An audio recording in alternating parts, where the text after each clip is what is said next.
Hi friends, இன்னைக்கு நம்மளுடைய சேனல்ல புதுசா வாங்கின தோசை தவா எப்படி வாஷ் பண்ணுறது, அதுக்கான ப்ரிப்பரேஷன் தான் பார்க்க போகிறோம். நம்மளுடைய சேனலை சப்ஸ்கிரைப் பண்ணாமல் பார்க்குறவங்க சப்ஸ்கிரைப் பண்ணிவிட்டு பாருங்கள். பக்கத்தில் இருக்கிற பெல் ஐக்கானை கிளிக் பண்ணிக்கோங்க. அப்போ தான் அடுத்தடுத்து புது வீடியோஸ் உங்களுக்கு நோட்டிஃபிகேஷனில் வரும். இப்போ நம்ம தோசை தவா எப்படி யூஸ் பண்ணுறதுக்கு முன்னாடி வாஷ் பண்ணி எடுக்கிறது, எப்படி சுத்தம் படுத்துறது அப்படிங்கிறத பார்க்க போகிறோம்.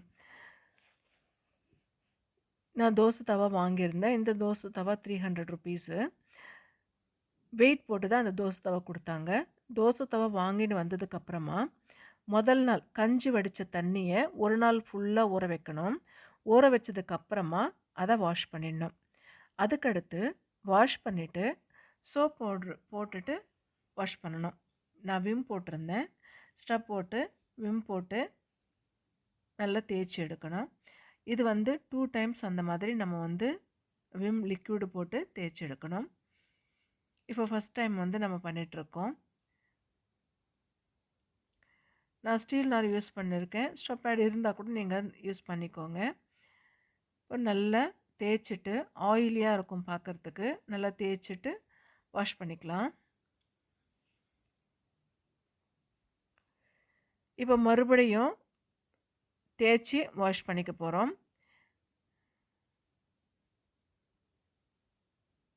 மறுபடியும் ஊற்றி தேய்ச்சிக்கலாம். 2 முறை சூப்பராக பர்ஃபெக்டாக தோசைக்கல்லை தேய்ச்சி முடிச்சிட்டோம். இப்போ வாஷ் பண்ணிக்கலாம்.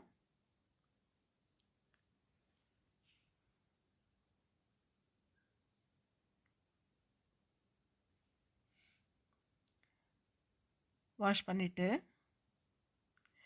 ஒரு கேஸ் மேலே வச்சிடலாம். இப்போ நான் ஒரு பெரிய சைஸ் ஆனியன் நீள் வாக்கில் கட் பண்ணியிருக்கேன். அதை தான் வதக்க போகிறோம். அதுக்கு முன்னாடி ஆயில் விட்டுக்கலாம். ஆயில் சுடுனதுமே நம்ம கட் பண்ணி வச்சுருந்தோம் இல்லையா வெங்காயம், அதை போட்டு நல்லா ஃப்ரை பண்ணிக்கலாம். இந்த மாதிரி எல்லாம் பண்ணிடலாம். பண்ணிவிட்டு வேறு ஒரு பிளேட்டுக்கு மாற்றிக்கலாம்.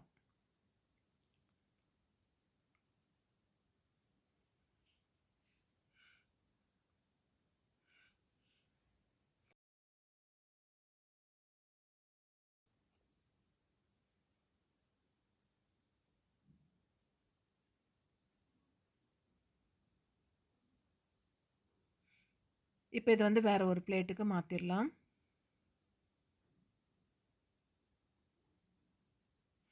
இப்போ ஆனியன் ஆஃபாக கட் பண்ணிவிட்டு ஆயில் தடவிட்டு நம்ம நல்லா தேய்ச்சி விட்டுறலாம்.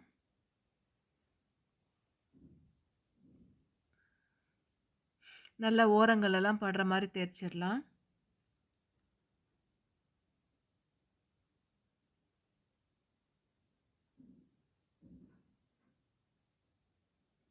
இந்த மாதிரி நல்லா தேய்ச்சி எடுத்துடணும்.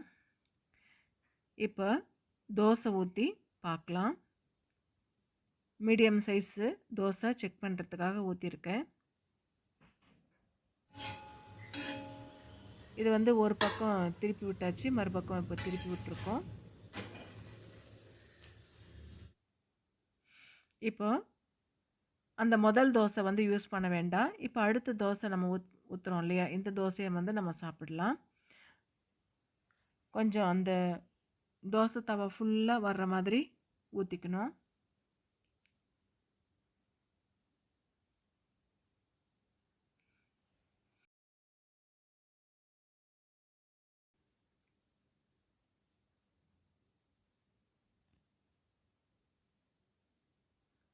தோசை மாவு ஊற்றியாச்சு.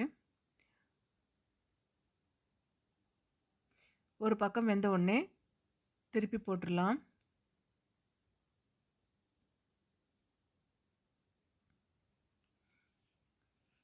சுற்றியும் ஆயில் விட்டுக்கலாம். கரெக்டாக நல்லா வரும் எடுக்கிறதுக்கு.